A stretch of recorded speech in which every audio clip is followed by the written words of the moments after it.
Welcome to Power of the Tribe podcast. My name's John Connors. I'm the host of this podcast, and I'm the founder and head instructor of Connors Martial Arts. We're right here in Norwood, Massachusetts. We teach Brazilian Jiu-Jitsu, Muay Thai kickboxing, mixed martial arts, and more than that, we can help you transform your life. If you're looking for more confidence, you want to get in better shape, if you want to become a badass, just reach out to us. Our website is connorsma.com. You can send me an email. You can find me on Facebook, Instagram, all the usual places. My name's John Connors, C-O-N-N-O-R-S. And Power of the Tribe podcast is where we discuss finding a tribe to help you make the change that you want in your life. Make that positive change. Lose weight, gain confidence, whatever you want to do, the right tribe can help you do it. And I'm here, as usual, with my great co-host, Dan Robin. How you doing, Dan? I'm doing all right. Awesome. Okay. You are usually doing all right. I'm doing okay. It's just a perfunctory thing. I do care if you're all right. Yeah, I know it's just an expression. It's an expression. But I noticed that people will be like, how you doing? I'll be like, yeah, good. And they're like, what's wrong? I'm like, it's like you have to say amazing. Oh, is that the new thing? Yeah, I think so. It's like, I'm Awesome. doing okay. Right? Yeah. I'm fine. Right. Doing all right. Yeah, you're very level. You're always doing pretty good, right? I usually You're do. never doing, not very often you're doing terrible, right? You Almost never. Yeah. That's good. That's a good place to be coming from, man. So today, I thought, as our framework, I came up with 17 benefits of a tribe, finding the right tribe. And, we've talked to people before. We talked about tribe. I was thinking about this. It's not like you need one tribe. Back in the Stone Age, you had your one tribe, your 50 people or whatever the heck it was, 150. And that was your tribe. And you probably didn't interact with strangers too much. But it's a different world now, so it doesn't have to be just one tribe that you're involved in. It's not like going into a cult or something. You know what I mean? Yeah, absolutely. Have you ever been in a cult? No, I did not have the cult-like personality at any point in my life. Right. And no offense to everyone out there that has the cult-like personality or is in a cult. But I remember, like, in high school, I think in the 80s is when cults started becoming big. They had a big comeback in the 80s. Yeah, something. I'm sure they were big earlier than that, like Jonestown and all. But they sent people through the high schools that were like, or junior high, or that range that was like, the theme being, don't join a cult. Don't get caught in a cult. And I remember the police officer or the cult expert or whoever would be talking about joining cults and, Really? sort of saying, this is how they suck you in. I'd sit there the whole time like, who would get sucked in by that? Like who, So it was sort of like a just say no campaign. Yeah, or someone would, or people would come in and say they had been in a cult. Right. And say, here's how they got me. And then every step of the way that they were sucked in, I'd think to myself, that would not appeal to me at all. Well, I think what they're trying to do is qualify for people who are either very gullible or in a vulnerable point in their life. Right. I heard that with that spam email where, a Nigerian bank sends you an email and you've inherited $1 billion. They make it as dopey as possible, so the only people that reply are people that are really vulnerable. So they try not to be realistic. They try to make it as unrealistic as possible. But I think it'd be harder for me because, the step up, they'd be like, the first thing is the cult member walks up to you, and I'd be like, I'm out already. Because if anyone walks up to me, I'm like, why are you walking up to me? Like, that's my first thought Right. of anyone walking up to me at any time. Is at like, that step, why are you right. Why are you coming and talking to me if I don't know you? That first step. Yeah. You're not waiting to now we're going to castrate you, dude. Yeah, exactly. Yeah. That's now drink the Kool-Aid. It's sort of like, I'm like, why? Well, aren't you that way? I don't know. If I'm out in the public and someone walks up to me, my first thought is like, why are you talking to me? What is this? I think is that a city thing or an East Coast thing? I think so. I mean, I was picturing myself in the streets of Manhattan when I was picturing that. Like someone goes, hey, and you're like, oh, what is this now? Yeah, what is this? I'm either going to be losing money here. Yeah. Something not good is going to happen to me. A mugging or money. Somebody from over here is going to crack me in the head while I'm talking to this guy. Or he's going to make me feel really guilty, and I'm going to give him $20 or something. Yeah, exactly. So that is a very urban East Coast just coming thing. up. Yeah, can I ask you something? You're like, oh boy, shit. Yeah, exactly. What is this? Here we go. Like the most innocent. Yeah, exactly. The most innocent intro. So let alone a cult person coming up like, hey, do you want to go to a really fun party? It'd be like, are you kidding me? I do exactly the same thing. I think I was in Forest Hills, and this guy started walking up behind me, and my spidey senses, I knew it. And he goes, "Hey, you got a cigarette?" And I'm like, I'm out. I'm not even acknowledging this nitwit, And then he kept saying it, and he like kind of got my attention, and I said, "No, I don't smoke." "Oh, how do you get to Cleary Square from here?" I'm like, "So is that where you live?" "Yeah." "So you don't know how to get home? Yeah. You're a grown man, and you don't know how to get home," which is like 2 miles away. So yeah, I'm exactly this. So the next thing was, I need $5 for bus fare or something like this. Yeah. So I'm exactly the same. So I would totally. Or even the kindest intro, like, "Hey, I'm going to sing you you and your wife a song or something." You're like, "Oh, get it. Don't sing me a song. I don't need to hear a song." Or even, "Hey, would you like this for free? I'm just giving it away." Like, "Nope, I don't want it." My college roommate was from a small town in Missouri, and I remember walking down the streets of Cambridge with him, and a car would honk, and he would turn around and wave. I'm like, "What are you doing?" He goes, "Well, I thought they were saying hello. It might be somebody I know. Somebody you know from your small town in Missouri would be honking." But it was just a different environment. So back there, people honked hello to each other all the time, I had a friend way back when that came from Iowa, and he actually originally landed in Manhattan, or got off the train or whatever in Manhattan, and immediately lost money to 3-card monty.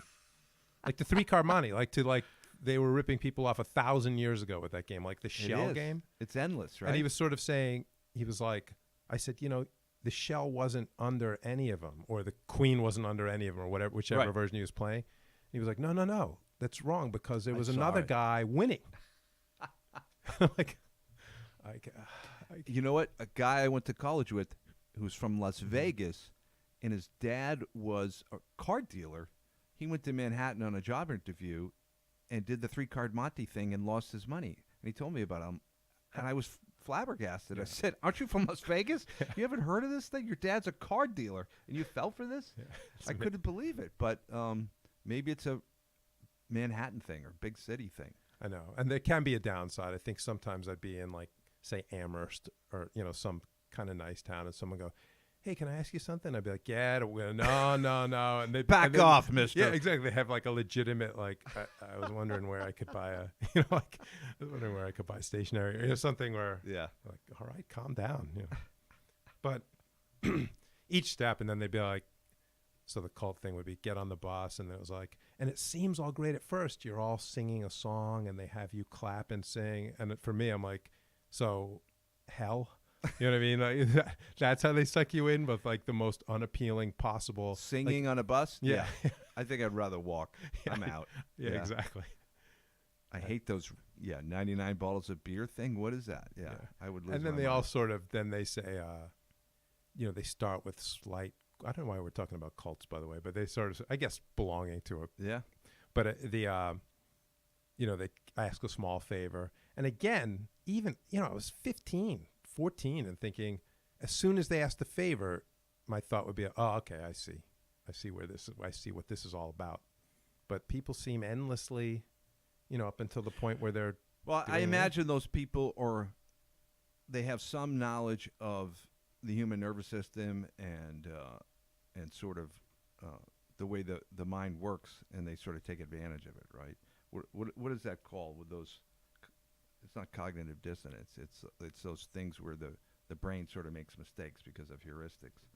So if reciprocity, if I give you a flower, then now you feel obligated to me, even though you didn't want the flower anyway. So then I can start to manipulate. Right. You give all those cognitive biases, right? Yeah. Isn't that what it's called? Yeah. Well, there's lots of things, but I remember the studies from way back when, where it was the 60s, I think. Even it was give someone $1 or do you want a Coke at the beginning of the thing at the experiment, and then they'll give back a lot more. You give the slightest favor, and then they're twice as likely to donate 2 hours of their time or something like that, right? Because you gave them a Coke, or So it's that idea. You give some little thing, and you end up getting back something way bigger.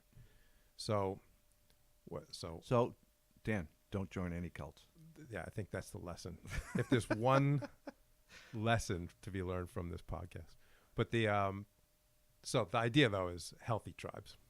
Healthy tribes, right? And I guess my point was, you don't have to join something that's all inclusive. Yeah. You know what I mean? So, you have your family and you have your community that you live with, and maybe your company that you work with, and then when we talked to Pedro, he got a little tribe that was going to help him work out, and so it fills a certain need for you, in your life. It doesn't have to be all consuming, but it's still going to be very effective. So, I wrote down 17 benefits of tribe. It's a lot of benefits. It's a lot of they probably, 8 of them overlapped, or I just probably wrote the same thing at 16 that I did at number 3.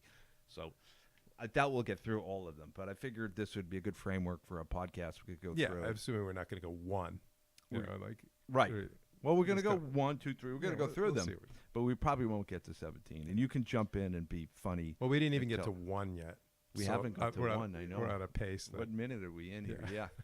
Yeah, we're on a pace that 17 is unlikely. Yeah, but it'll be good. So the number 1 I have is, when you join a tribe, you can get a cultural expectation of success. So I talked about this before. So, expectation of success is very important. If we don't think we can succeed, it's going to be hard for us to work hard and put a lot of effort into something. But if we join this tribe that's enjoying success, that can be sort of a proxy for our own expectation of success and raise that. And the classic example I brought up was Andruw Jones of the 1996 Atlanta Braves. So I came across this in The Talent Code, Daniel Coyle's book, which is a great book. And what happened is this young man came up as a rookie, I think, in the World Series, and his first 2 at-bats in the World Series hit home runs, and he was a sensation, and he was from the island of Curacao. So then all the little leaguers in Curacao said, I want to be like Andruw Jones, and suddenly they became a force in baseball, at least at the little league level. I don't know how they're doing otherwise. And it took about, I think, 4 or 5 years for it to really kick in. But, this tiny island nation, the only thing that was different was their expectation of success. They saw one of their own succeeding, and they said, I think it's doable. It's doable. Right, it's doable. We can do that. We can do it. I can. Have you ever experienced that, a cultural expectation of success? Have you ever stepped into something and raised your own standard? For me, I would say I felt, nothing's coming to mind because I felt the opposite sometimes, where I feel like I'm swimming. You ran over your head a little bit. Against it, yeah, or I'm swimming against it. I think it was that, I don't know if I mentioned this to you before, but the town I grew up in, a lot of people had a lot of money. Right. And then I went to a school where a lot of people had a lot of money. And I think it was more like, this is going to be a bit tougher for me. Then I got to graduate school, and I had no idea what it was. I don't know if we talked about that at all, but I got to graduate school, and I sort of thought, what is it? What do I even do here? Right. Like, I didn't even know. I don't know. What do you do there? Thinking, I'm still not sure. But I sort of felt like, other people I think know what they're doing here and know what so I felt almost the opposite, where I didn't have the model in front of me. So I felt this effect, but I think in the negative way, where I felt I don't have a model. I don't have. But you felt a pull, a stress to probably step up your game. You've probably felt like, shoot, I'm not as prepared as these people. I better buckle down and try to figure this out. In some ways, yeah. Yeah. But and so take it to the gym too. That was another thing where I talked a little bit about how I started. It was blind walking in. Right. I walked in blind, and I think a lot of people have to start that way, right? Where you just come in like that, and that's where we talked. And I'm sure we'll talk again about getting out of your comfort zone, because it's hard. A few people come in comfortable with the situation. They said, right, I know my brother does it, or I wrestled for 8 years, but most people come in pretty uncomfortable. And so I think I entered a lot of situations uncomfortable. And I think the lesson you learn from each of these things is every single one, whether it's the gym or graduate school or college or high school, whatever it was, or any new job I've been in, soon you realize, like, okay, this is not that tough. It's not that uncomfortable. It's not that big a deal. Everyone here's the same as me. Everyone comes in as a novice. Yeah. And has to figure it out anyways.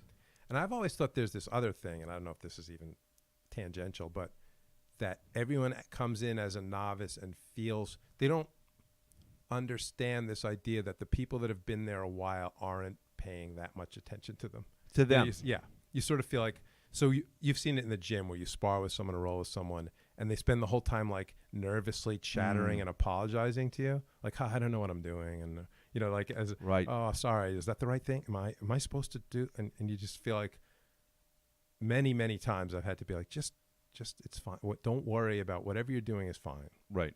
And I always use the example of skiing. Right, I didn't ski until college. Okay. And you go up on the you go up on the gondola. Right. And you get off and you're kind of stumbling around. And you sort of, I remember thinking all the good skiers are looking at me and they're like laughing and they're like, look at this guy, he can't do anything.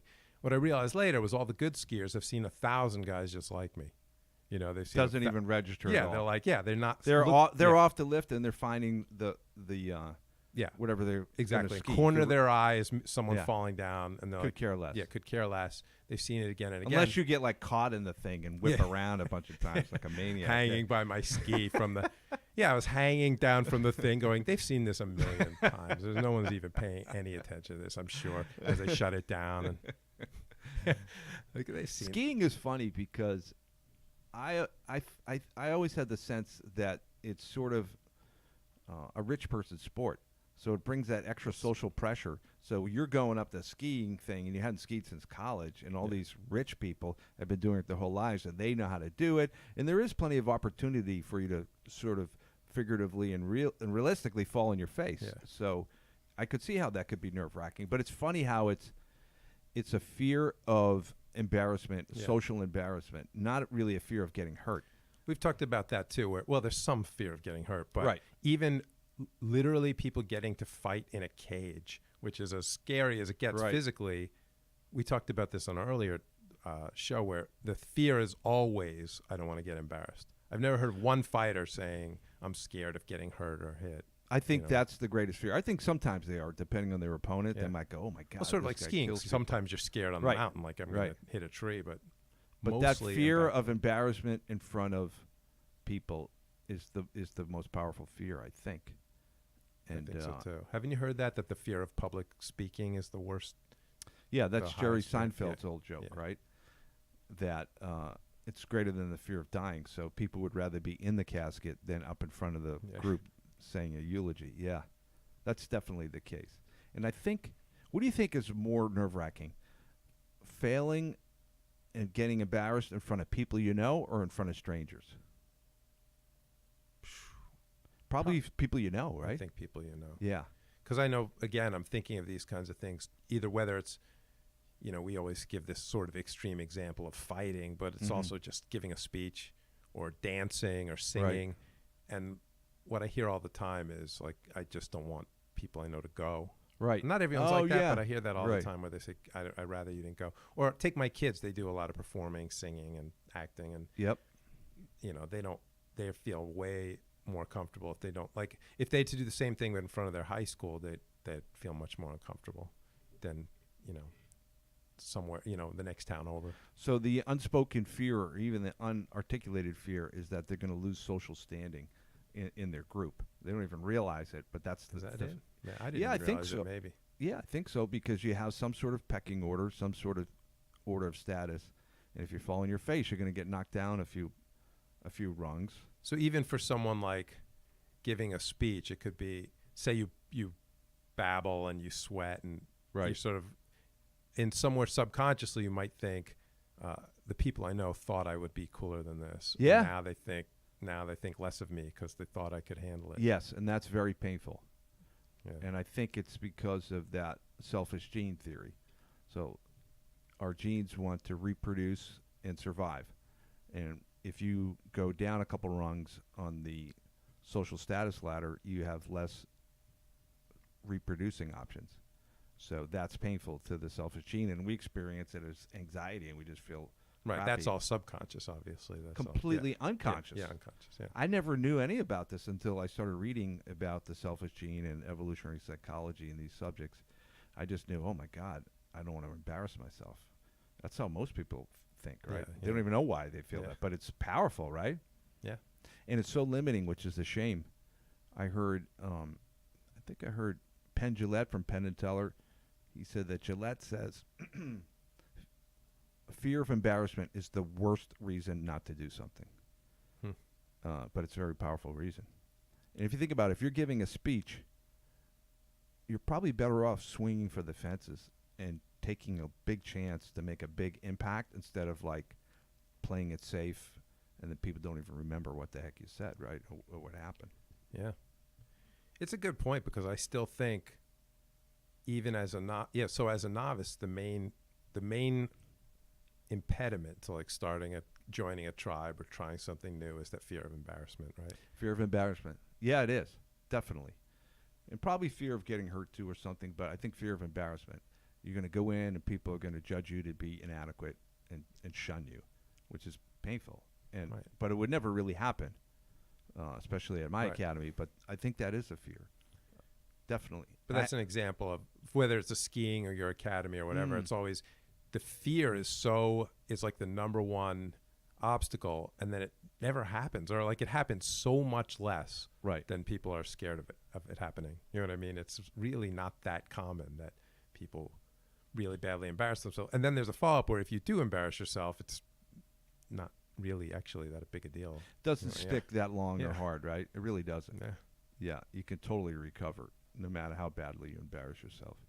And if you're constantly throwing yourself out there, you're going to have so many spectacular wins, they're going to overshadow the losses, you know? Yeah. I see that in fighting. Remember Randy Couture? If you look up his record, and Dan Henderson, I think, is like this, too. They have a fair number of losses on their record. It's not perfect at all. BJ Penn. But you don't even remember their losses because, especially with Randy Couture and Dan Henderson, the way they approached fighting, you know, they just came at it well prepared. They always gave their best effort. They always fought with Dan Henderson might still be fighting. I shouldn't talk to him about it in the past tense, but they always fought with courage and, you know what I mean, real enthusiasm and going for it. So when you lose like that, you don't even remember the loss. You just remember them as going for it. Yeah, you can't even remember who won.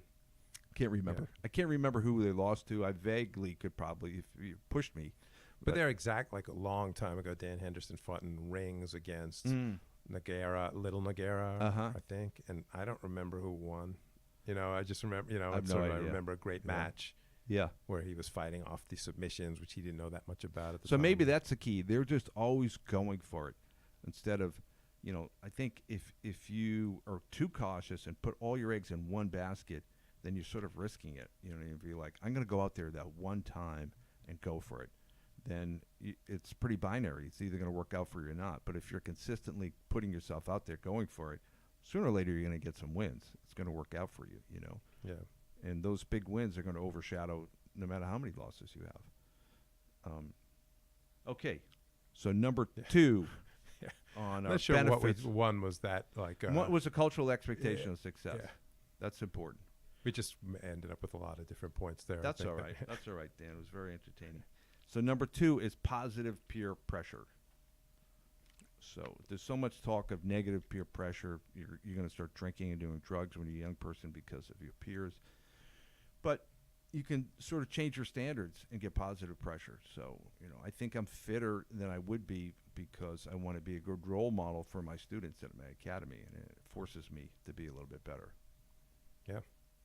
I had an early example that just, and maybe this is a broad societal example, but I went to a good high school, saying it was a town where just everyone went to college and a lot of kids went to really good schools, and you could sort of be like you didn't have to be like the best student to have in the back of your mind, I'm going to go to a good school. You know what I mean? Like, so I think you take that same, or myself, right, who was kind of, you know, social, like going out, like hanging out with friends, going to parties and stuff. Like, but if that same kid is in a school where half the people go to college, then, you know, I probably still go, but it gets a lot shakier of where I end up. You know, sort of, so you end up like, I'm out with a bunch of friends goofing around all the time, but then we all end up going to a good college. You know, it's sort of, you all have in your head, we're goofing around, but we're all going to end up here. Right. And then if I was the one that wasn't, it would have really been striking, you know, would have really stood out. So really early on, I saw the sort of, and I wasn't like thinking of it directly, but it's sort of, I think of it for my kids, and I think of it for my my brother's kids. It's sort of like, where are you at school? And is the expectation you're going let's just go to college or not? It's huge, right? Just in a high school, Definitely. Is if you're at a school where everyone's going, you just think I'm going. And you end up doing the behaviors necessary to put you in the position to go. Yeah. Yeah. Or just as a more concrete example, if the best students are studying constantly, you can sort of feel, well, I'm not one of the best students, but I'm studying an hour a day or whatever it is, 2 hours a day, which is a lot for another school. Right. Which would be the best students at another school. You sort of feel, well, I'm not a great student, but I'll study 2 hours a day, and for some place that's a lot. And so. Right. It's sort of that old rule of thumb by, I think it's Jim Rohn or somebody, you're the average of the 5 most important people in your life, So if you have 5 people in your life that are super fit, it's probably unlikely that you're going to be completely out of shape. Yeah. And so your example also at the academy or in a group, you just feel, I could be there feeling like, well, I'm not that fit compared to a lot of these guys, but you stay kind of fit, you don't. Right. If you were hanging out with a group of completely unfit people, you're very likely going to become even more out of shape. You're going to slide more into the unfit category. Because you feel like I'm doing pretty good compared to these guys. Right. Yeah. So you're going to take your foot off the gas and relax a little bit and chill out. So that is basically number 5 I had. Elevation of personal standards, right? Yeah, see, it's going to be hard to go in order here. That's okay. The other one I had was you can become empowered with a cause greater than yourself. So if you're doing something for the group, sometimes you can do more and actually give something to yourself when you do that.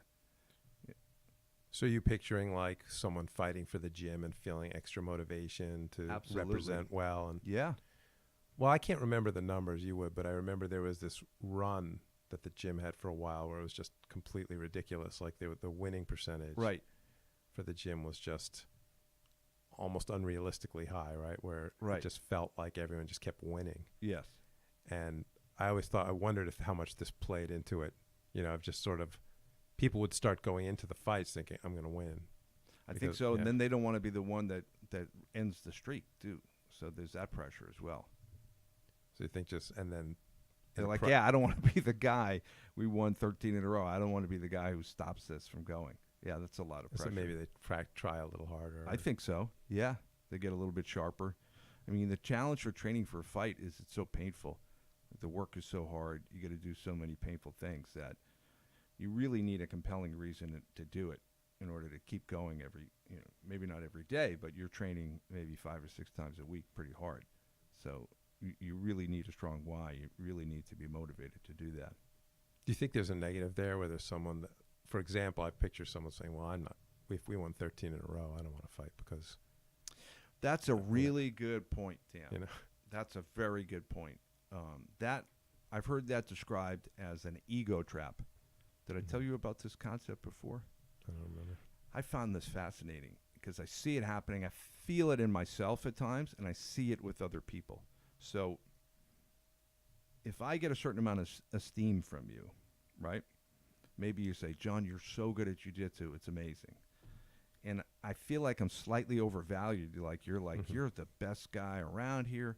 Now I'm going to be less motivated to go compete in a tournament because I got nothing to win. And if I don't win the tournament, I might lose esteem from you. Right. So, and that's painful. The thought of losing esteem from you is really painful. So it's way easier not to go into that contest. So you've directly felt that, right? I've directly felt that. And I've witnessed it with other people, too. It's a tricky thing. We're told as parents that we got to always encourage our kids, tell them how smart they are, they can do anything, and they're wonderful, and they can become president, and they can do anything, which sounds good, but I think if you give too much esteem, now you don't give the kid or the athlete or whoever a reason to win. There's nothing for them to win. You're already giving them everything. Yeah. So now they're like, holy cow, Dad thinks I'm so good. If I go out there and I don't win, he's going to think less of me. So that's the ego trap. So then they don't want to compete. And so maybe they injure their ankle. Like if it's an athletic thing, they're out. They're not going to compete.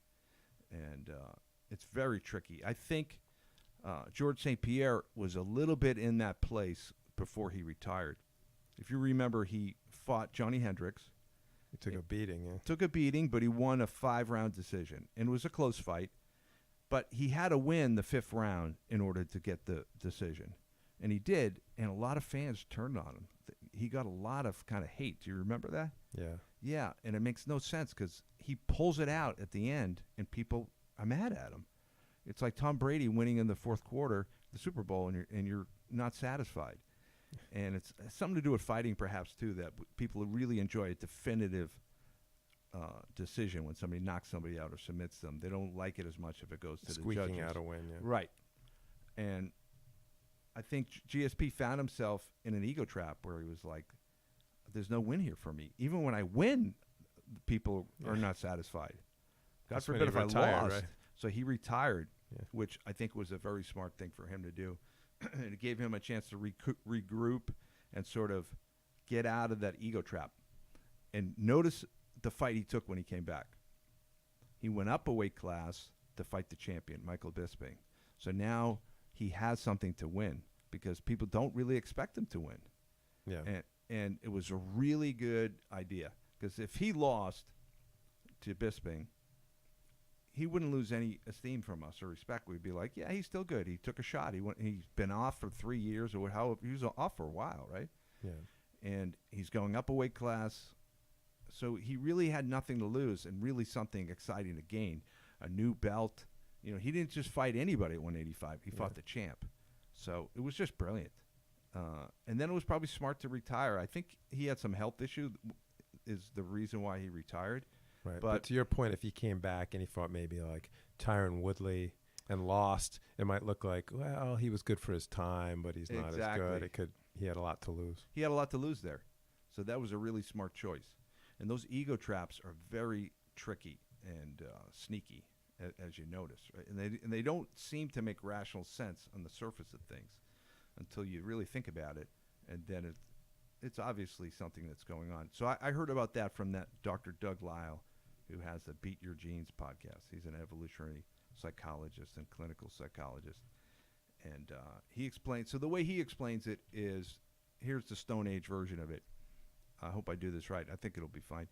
Some young guy goes out in his first hunt, and he's all by himself, and he comes across a water buffalo who's got his leg stuck in a hole. So he just kills the thing and brings back this meat, and the tribe goes crazy. They go, you're the greatest hunter ever. Your first hunting trip, you killed a water buffalo. You're awesome. And now he's getting, and he knows I got lucky, and now he's getting overvalued for his abilities by the tribe. So then you know, a week later, we're going out for a hunt. You're one of our best hunters. You got to go out there.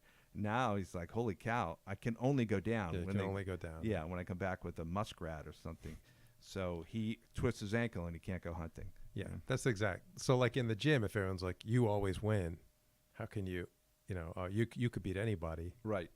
And you can only go down, right? You can only. It's very tricky. But then, so the problem then is the solution can be self-handicapping, right? Where you. What do you mean? You don't go out on a limb where you like. That's the worst thing about it. But that's exactly how you deal with that. Well, right? That's exactly how you would deal with it. You'd say no. The doctor has a prescription for it actually. So let's say you're. Well, that's how you unhealthily deal with it, though. I mean, if you self-handicapping, like, so in school, and I had some of this in college too, where it's sort of like, oh, you're really smart. You're just a really smart student. And then you kind of think, well, I don't know if I can get all A's. So then you adopt the whole personality. And this is incredibly common, right? Of, I don't even really study. I didn't study at all. And I got a B+. And then inside you're like, I think all I could get is a B+. Right. You know. So then you're trying to imply the calculus that I'm really an A+ student if I put any effort in at all. Yeah. Or you don't work, you don't compete, you don't give your best because you think you don't want people to see you give your best and come up short. Yeah. So you never give your best, and or at least you make it known that you're not giving your best. Yeah, or make it seem, imply you're not giving your best. Exactly. And that's when excuses happen, and that's when, you just sort of say, I didn't even, and you even hear it with a lot of fighters, right? Like, it's like, hey, good performance. And you go, yeah, and that was with my bad elbow. And staph infection. With and my everything staph, else. yeah. Because you want to say that I'm actually even higher than this. Even better than that. Yeah. And that's incredibly common, right? Very common. Yeah. So what's the healthy? The healthy way, I don't know if it's healthy. What he says is, so let's say you have a child, you're a parent, and you see the child's in an ego trap, and they don't want to put themselves out there because they got nothing to win. You try to recalibrate them. So you say, let's say it's a wrestler, and you say, yeah, here's your next opponent. Man, that guy's really good.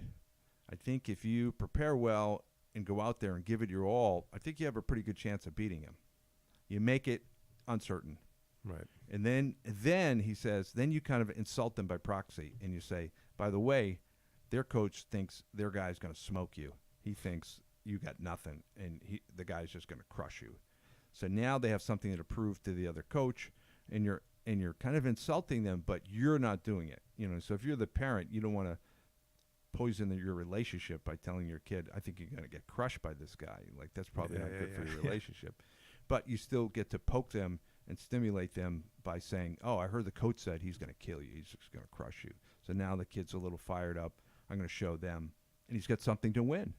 And you're not saying, I know you could beat this guy. Because once you say, I know, now they have nothing to go for. There's no win. If you go, I think you can, and you qualified. If you really prepare well and put out a good effort, he's tough, but I think you can beat him. So you've coached a lot of fighters. Yeah. I feel like I feel that a very common thing, though, is to do not what you said, to say, oh, you're going to win, you're awesome, you're going to, sort of, I don't know if you've done it or not, but I feel like I've heard it a lot. I don't know from you. It's very tricky because that's the standard advice that you hear. I was watching Ben Askren, the wrestler and MMA fighter. I have a lot of respect for him. He's really great wrestler, very good MMA fighter. He puts out a Mental Monday Facebook thing where he gives little tips about coaches and things. And one time he put, you got to keep giving your kids positive reinforcement and tell them they can achieve anything. Keep telling them to achieve anything. And then he gives 2 examples. So listen to the examples. He goes, I went to Missouri and people told me that was dumb. I should go to a more wrestling-oriented school, and I was screwing up my whole career in wrestling. And then I made it to the national championships, and I was a national champion. So I showed them, which is not what he just said. Yeah, that's not an example. And then he referenced another wrestler who was a walk-on, and everyone told him he could never make it, and he was wasting his time even trying. And not only did he make the team, he became a national champion. So that's the exact opposite. So it was so strange. The 2 examples he gave were the complete opposite. So you kind of need that. You have to have something to prove. If you got nothing to earn, you're not going to go for it. It's that old, we're going to move toward pleasure, away from pain, and conserve energy. Why are you going to spend energy if there's nothing to gain? You know what I mean? It just doesn't make any sense. The human nervous system doesn't work that way. So do you think it's a balancing act, basically, of give Yes. the right amount of positive feedback? Yes. And about the right things, like about effort and about preparation. I agree. Yes. As opposed to just the blanket. Like, you're awesome. You're great. Yeah, we have this weird thing in our culture where we think we're building our child's esteem by telling them, oh, you can do anything, you're wonderful, and I'll love you no matter what you do, and this type of thing. I don't know if that's the best approach, right? Yeah. You tell your child, I may love you. I might. Depends how you do. It depends. Well, it's so weird. But the word love is so obtuse. Like, what do you mean when you say that to your kid? But I also think it goes beyond. It's you're the best. You're awesome. You're right at everything. Right. Some people, yeah. I think you're realistic when you tell somebody. Aren't you helping somebody when you're realistically assessing their capabilities in a field? Yeah. I mean, there's a lot of different. It's not that simple. Like, I also have seen people apply this to like a 4-year-old, where I feel like just tell the 4-year-old they're great. They're a little kid, So you don't, it depends. If it's a 4-year-old, you mean you don't want swinging a golf club? You're like, you're great. You're, what's the difference at that point? You don't have to. Oh, that's relative. Yeah, if they're doing a good job, yeah. But if the 4-year-old's not doing a good job, I mean, what's a good job for a 4-year-old? They're actually trying to do it. That's good. Yeah. Good try. Yeah. Yeah. That's it. I just don't think you need to be too harsh for like a 4-year-old in general. No, I agree. I think I always thought that when I give criticism to my children or to a student, that at some level I'm harming the relationship when I criticize them, even if it's realistic and to their benefit. So I have to establish a solid enough bond with them that they trust me enough that the relationship can take a little bit of a hit. You know what I mean? Yeah. And then I'll try to build it up afterwards. And that's interesting too, is that because also even any of that martial arts, jiu-jitsu, it's hard. And if you're losing at it, you kind of don't want to hear criticism in a way. At least for me, like if you're actually getting someone just choked you, you don't really want to hear like that was terrible, because you're like, I just got choked. But on the other hand, if you give non-credible praise, you lose all credibility. If you're getting your head handed to you and I go, you're doing wonderfully, Dan, you're like, well, you're insane. Yeah. And you have no credibility. I don't care what you think. Your kids, I don't know if your kids, but I think it's common if kids sense that the parents are giving praise too easily and not connected to reality, they just dismiss the parent completely. I just imagine a fight if someone is literally like punching you in the face and you're like, you're doing great. Doing great. Good job. Like I'm literally getting beaten bloody. Like, I like the way that you turned your nose just a few inches so it hit you in the eyeball instead of the nose. That was clever. Very good. But again, you can give it's all about advice instead of maybe criticizing or complimenting, right? You just advice. Yeah, I think so.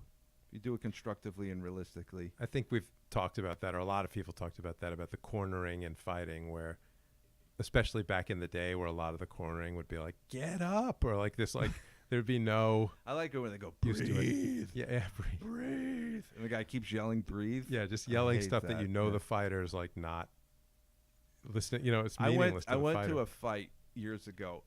Where was it? It was in Revere, Mass. I mean, a long time ago. It must have 10 years ago maybe or something. I think it was probably 10 years ago. It was the funniest fights I've ever been to.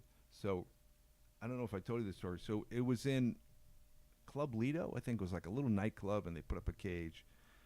And these guys came out. It was so crazy. And the cornerman kept yelling, punch him in the face.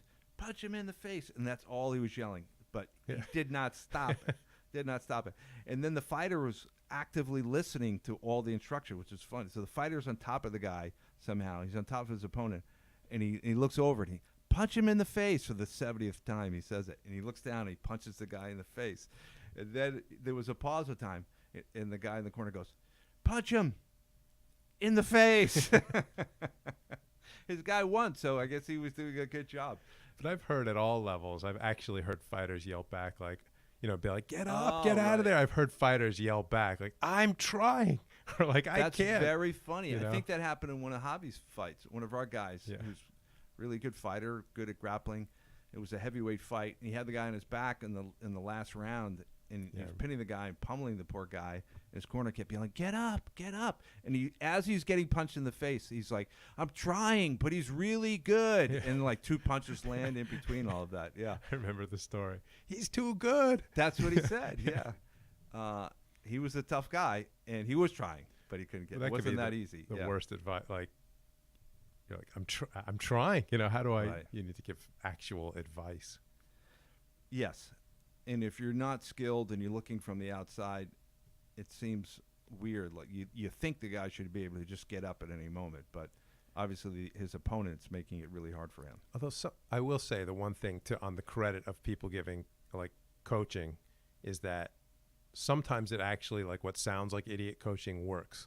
I've seen you do it. I've been on the receiving end of it. I've seen you do it. You've seen me do idiot coaching? No. Well, what I would say, which sounds like, but just this simple, like we're making fun of yelling, get up, right? Right. But I've seen it. I've been on one side where someone, like, I don't know if it was really you or not, but you're sort of tired, you're exhausted, and the guy's maybe a little off balance, and you're not going, and you can yell like, get up, get up, get up, and you're like, you feel that little, and you do get up. Yeah. So it can sound like we're making fun of everybody that yells get up or go or just go, go, go, go, go, and it actually works. A lot of times that's the best coaching you can do, because the athlete is in a moment where they're thinking, and then they hear that from the coach and they go, I'm going to stop thinking, I'm just going to get up and go, and they get a good result. Yeah, that is good coaching. Definitely. Well, Dan, I think we might have come to the end of another podcast. We I didn't the whole get through thing already. No, What numbers did we do? It looks like we did 1, 2, sort of 3, 5. Yeah, and I have we a got lot about more. a dozen more. Got about a dozen more. That's good. We're trying to talk about the power of the tribe, right? It's good to have some examples. We get a lot more to come, and we got some great stories. We're going to have a lot of laughs, and I think it makes a difference. I'm so glad I have the tribe that I have. One of the points that I have on here is when you're helping others. So sometimes if you're not feeling good, but you belong to a real tribe like this, and you help somebody else out, it gets you out of that not feeling great about your circumstances or yourself for the moment. Like you have this motor of conscientiousness going, why this happened and why is this happening, and you're just feeling crappy and you're just going over and over, but you have to snap out of it to help somebody else, and then you realize, hey, things aren't really that bad. And I think it's very common throughout the world, right, of people sort of sitting at home and feeling all alone, and I just think that's the extremely worst, right? Yeah, I mean, this people that you hear about anyone that used to that everyone complains about going to work, and then the most common thing you hear about once they're not working is like this loneliness, and and they just feel that sitting home and brooding. Yeah, so I would say to anybody who's out there listening to this podcast and you feel a little alone, just come in, send me a message, or come into the academy, and we'll welcome you. We're a very open group, and we'll help you make any change you want to make in your life, and at the very least, you will not feel as lonely as you might be feeling now, and that is key. That's the key to feeling better and making any positive change in your life. You really can't do it at home all alone, for sure. So I'm going to wrap it up here, Dan. Thanks so much. That was another great podcast. So, folks, this is Power of the Tribe podcast. Do me a favor. Go on iTunes or Stitcher or whatever. Subscribe to the podcast. Please give us a glowing review if you can. You can also go to my YouTube channel. You can contact me on Facebook or Instagram. And the academy, again, is Connors Martial Arts Academy, connorsma.com. And we'll talk to you guys next week. Thanks for listening.